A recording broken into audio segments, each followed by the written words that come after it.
everything.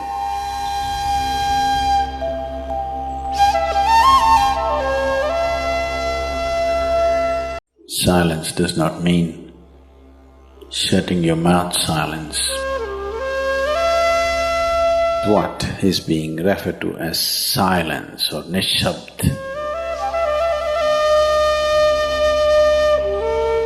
One cannot do this. One can become this.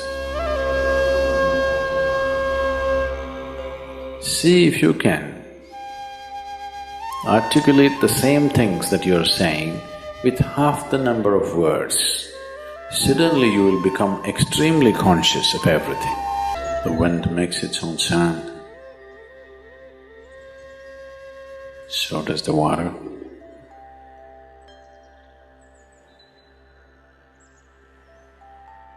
So does the earth.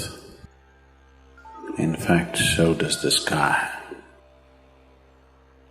All the celestial objects are making their own sounds.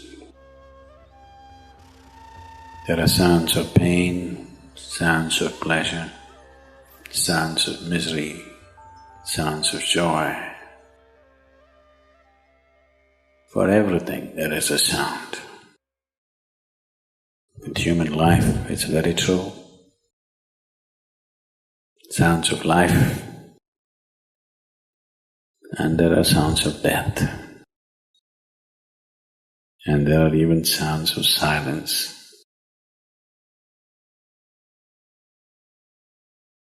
So this complex amalgamation of sounds, different kinds of sounds,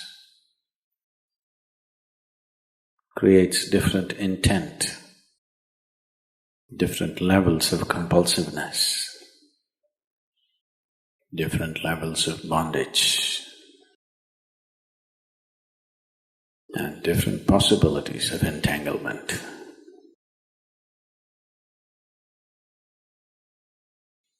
In all this, why one chooses to become silent? Silence is not a way of denying yourself life. It is not even about denying yourself articulation. Silence is about moving from compulsiveness to consciousness. All sounds represent different forms and different dimensions of compulsiveness. When one chooses to become conscious, not be entangled in the compulsive nature of the existence, he naturally chooses to become silent. Silence does not mean shutting your mouth silence, plugging your ears silence. You can sing in silence, you can dance in silence, you can even speak in silence, you can even scream in silence. You don't try.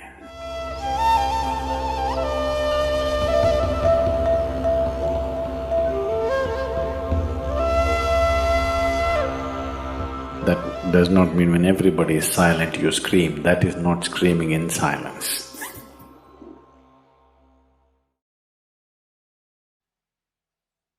Because sound is of the surface, silence is of the core. It is only the surface which makes the sound. See, now the water is hitting the surface and making the sound.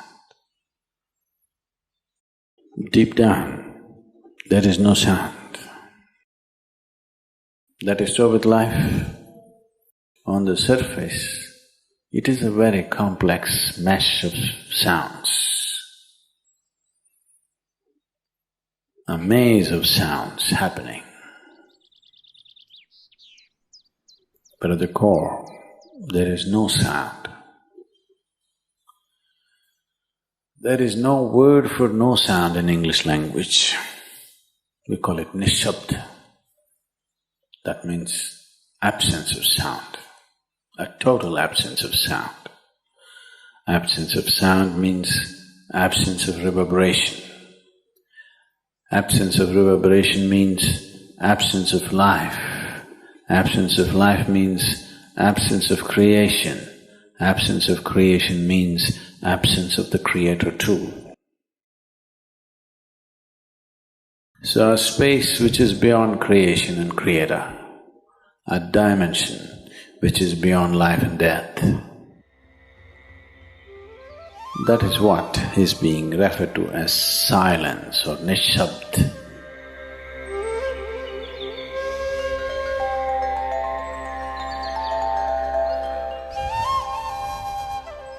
One cannot do this. One can become this. Commonly, there are two words employed to describe this. One is maun, that means you're practicing silence, you're not silent. You shut your mouth and you're remaining in maun. This is not nishabd. Maun means you're practicing silence. If you're practicing something, obviously you're not that. Are you life or are you practicing life? I'm asking you. Are you life or are you practicing life? Practicing life? No, your life. Maybe not very well practiced, but your life. Similarly, there is a difference between practicing silence and becoming silence. Practicing silence starts as a certain restriction, but slowly, as one practices silence, one can possibly become silent. One can become silent in intense activity, but nobody can keep up intense activity forever. Moments of intense activity are only moments, nobody can sustain it. You'll expend yourself. Only if you can achieve it in inactivity, it is sustainable. If something is possible only in intense activity, it is never sustainable. In a very intense and ecstatic moment of singing, somebody may become or taste a moment of silence. But how long can you keep it up? Your throat will tear. And your neighbors may kill you. Possible. So this possibility of coming to silence or becoming silent also means to become still, to become utterly still. Stillness can be achieved in so many ways. If you watch a snake, he's still. If you watch a tiger which is on a hunt, absolutely still, charged but still. These are all different dimensions of stillness practiced for survival. If a snake moves too often, he'll get killed. If a tiger does not know how to be still, he'll never get his food. These are all acts of survival. A human being, for survival, he has to be active. Only when his vision falls upon something which is beyond survival, then he will think of stillness. Then he will understand as he observes himself, as he notices the complexity of one's compulsions. He understands the only way to solve it is to become still. to train this body, to train this mind, to become still.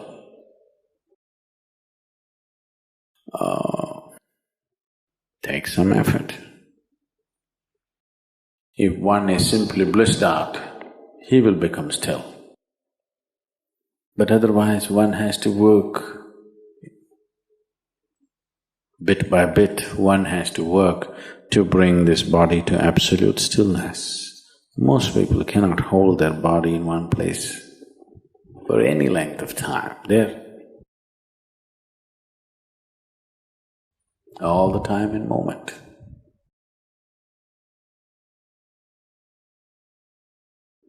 As it is said, a man is ill only because he does not know how to be still. Because in stillness, you're in touch with a dimension way beyond creation. Once one is in touch with that, there is no such thing as illness. If I sit here and the body rots and falls down, still there is no illness, it's just there. Because in fact, when one becomes utterly still, he may not be able to hold on to the body unless he learns the tricks, the mechanism of the body.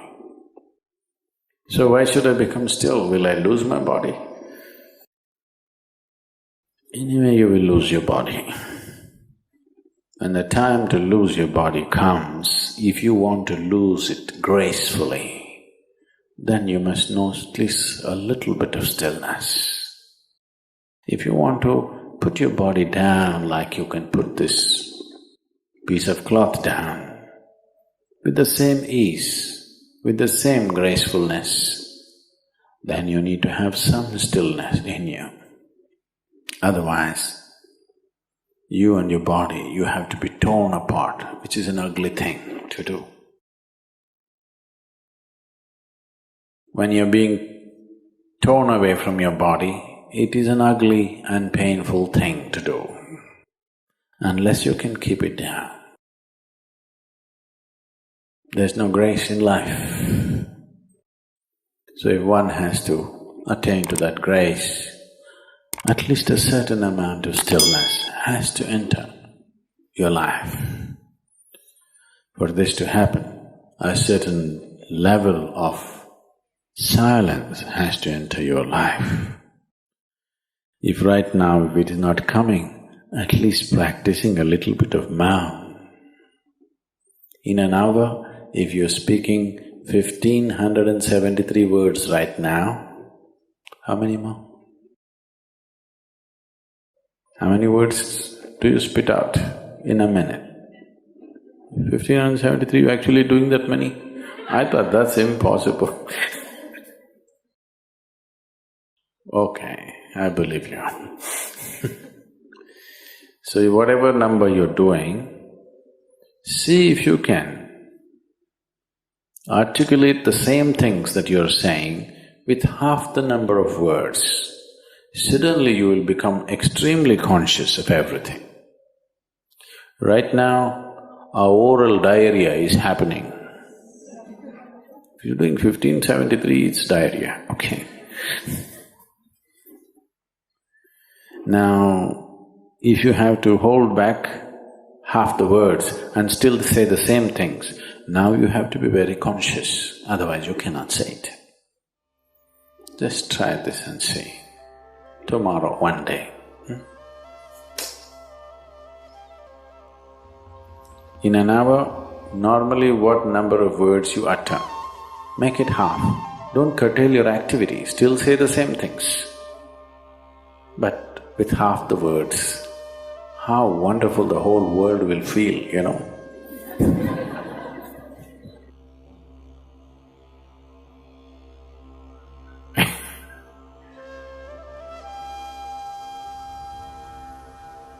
World will be a wonderful place, I'm telling you, tomorrow, if everybody does this. Many marriages will be saved.